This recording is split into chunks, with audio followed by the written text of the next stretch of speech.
हरे कृष्ण। श्रील प्रभुपाद की जय। श्रीमद् भगवद गीता अध्याय 2 श्लोक संख्या 22।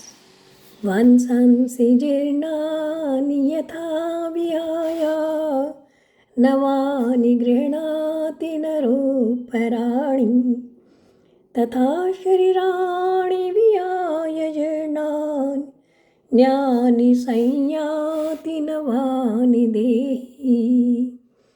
अर्थात जिस प्रकार मनुष्य पुराने वस्त्रों को त्याग कर नए वस्त्र धारण करता है, उसी प्रकार आत्मा पुराने तथा व्यर्थ के शरीरों को त्याग कर नवीन भौतिक शरीर धारण करता है। यहाँ भगवान अर्जुन को बताना चाह रहे हैं कि मानो अर्जुन के मन में ये हो सकता है कि मैं तो शरीरों के नाश होने पर ही दुख प्रकट कर रहा हूँ, अपने परिजनों के, अपने स्वजनों के इस भौतिक शरीर के नष्ट होने पर ही मैं दुख प्रकट कर रहा हूँ। क्योंकि अर्जुन स्वयं भी देहात्म बुद्धि में थे, तो हो सकता है वो आत्मा के बारे में ना सोचकर शरीरों के नाश होने पर दुख कर रहे हो। भगवान ने अभी तक आत्मा के बारे में बताया कि आत्मा मरता नहीं है, आत्मा शाश्वत है, आत्मा जन्मा है। पर हो सकता है अर्जुन शरीर के नाश होने पर दुख कर रहे हो। तो भगवान इस चीज़ को भी क्लियर करना चाहते हैं कि हे अर्जुन, देखो, ये भौतिक शरीर का नष्ट होना तो अवश्यंभावी है। हमने पिछले श्लोकों में भी देखा कि शरीर में 6 प्रकार के परिवर्तन निश्चित रूप से होंगे ही।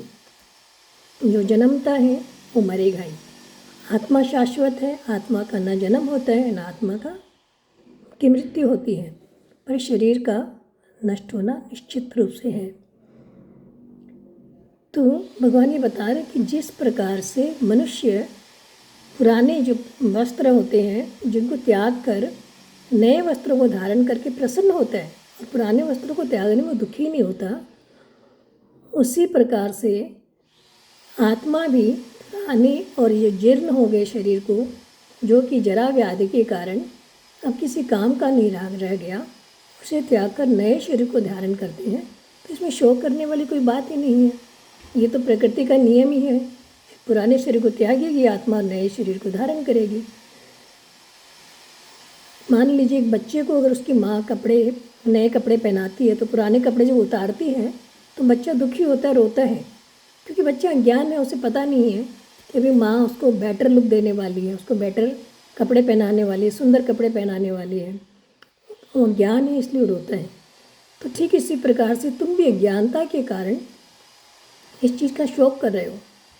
आत्मा तो तुरंत ही नए वस्त्र को धारण कर लेगी और पुराने वस्त्र को त्याग कर आत्मा को प्रसन्नता ही मिलेगी।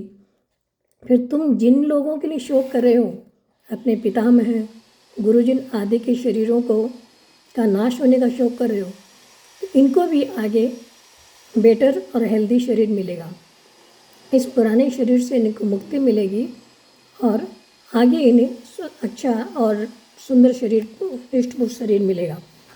और अगर तुम इनका वध करते हो, इस शरीर से मुक्त करते हो, तो विभिन्न प्रकार के शारीरिक कर्म फलों से भी इनको मुक्ति मिलेगी। और इस धर्म युद्ध में अगर उनकी मृत्यु होती है तो निश्चित रूप से उन्हें उच्च लोक की प्राप्ति भी होगी। अतः किसी भी प्रकार से तुम्हें शोक नहीं करना चाहिए, तुम्हें युद्ध करके अपने कर्तव्य का पालन करना चाहिए। हरे कृष्ण।